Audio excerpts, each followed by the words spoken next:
கியா செல்டாஸ்ல திருப்பூர் வரைக்கும் round trip இது. அந்த வேல பஞ்சர்லாம் வேற ஆச்சு. இந்த காரையும் கஸ்டமரையும் அங்கே ட்ராப் பண்ணிட்டு ஹுண்டாய் அல்ட்ராஸை வந்து சோலோவா எடுத்துட்டு வரணும் சென்னைக்கு. அதுதான் இந்த டியூட்டி. நைட் டைம் போல திருப்பூர் ரீச் பண்ணிட்டோம். ஒரு கார் சாவி கொடுங்க சார், நான் சென்னை கிளம்புறேன் அப்படின்னு சொன்னதுக்கு, நீங்க மார்னிங் ஃபுல்லாக டிரைவ் பண்ணிட்டு வந்திருக்கீங்க, உங்களை அப்படின்லாம் விட்டுட முடியாது. நீங்க எங்க ஊருக்கு வந்திருக்கீங்க, நீங்க எங்க கெஸ்ட்னு சொல்லிட்டு நான் உங்களுக்கு ஒரு ரூம் போட்டு தரேன், நீங்க அங்கேயே ஸ்டே பண்ணிட்டு மார்னிங் மட்டும் வண்டி எடுத்துட்டு போனா போன்னு சொல்லிட்டாங்க நம்ம சார். உங்களை மாதிரி மனுஷன்லாம் இருக்கனாலதான் கொஞ்சமாச்சும் மழை பெய்யுது. என்ன மனுஷன். நைட்டு ஃபுல்லாக நல்லா தூங்கியாச்சு. இப்போ நம்ம மார்னிங் சரத் பிரதர்லாம் நம்ம பார்க்க வந்திருந்தாரு. இப்போ ரூமை செக் அவுட் பண்ணிட்டு நம்ம கூட்டிகிட்டு வந்த அந்த ஸ்டாஃப் கூடயே நம்ம கார் இருக்கிற லொக்கேஷன் நம்ம போயிட்டோம். ஹுண்டாய் அல்காஸா இந்த காரை பற்றி சொல்லணும்னா எஸ்யூவி செக்மெண்ட்டில் வரும். 5+1 சீட் கெப்பாசிட்டி. இந்த காரை பார்த்தீங்கன்னா ஏசி ஃப்ரண்ட்லேருந்து மட்டும் வராது, நம்ம ஆம்ரெஸ்ட்லேருந்து கூட வரும். சரி வாங்க டிராவலிங்கை ஸ்டார்ட் பண்ணிடலாம். காரை சோலோவாக திருப்பூர்லேருந்து சென்னை கொண்டு போகலாமா? காரில் போகும்போது கண்டிப்பாக சீட் பெல்ட் போட்டுக்கோங்க. சென்னையிலேருந்து வரும்போது ஒரு எமர்ஜென்சி சுச்சுவேஷன் வந்தவரை நல்லபடியாக முடிஞ்சுது.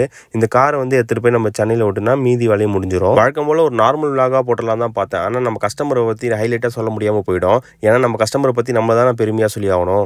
ஏன்னா நிறைய பேர் கஸ்டமரை பற்றி குறை சொல்லி தான் நான் கேள்விப்பட்டிருக்கேன். இப்போ பார்த்தீங்கன்னா பைபாஸ் ஏரியாச்சு. இந்த மாதிரி சோலோ டிரைவுக்கு எந்த மாதிரி சாங் போடலாம்னு சொல்லி கமெண்ட் பண்ணுங்க. இந்த அல்காசார் கார் பார்த்தீங்கன்னா அங்கே வந்து சர்வீஸ் முடிச்சு தான் எடுத்து வந்துட்டு இருக்கேன். செம்மையாக இருந்துச்சு ஓட்டுறதுக்கு.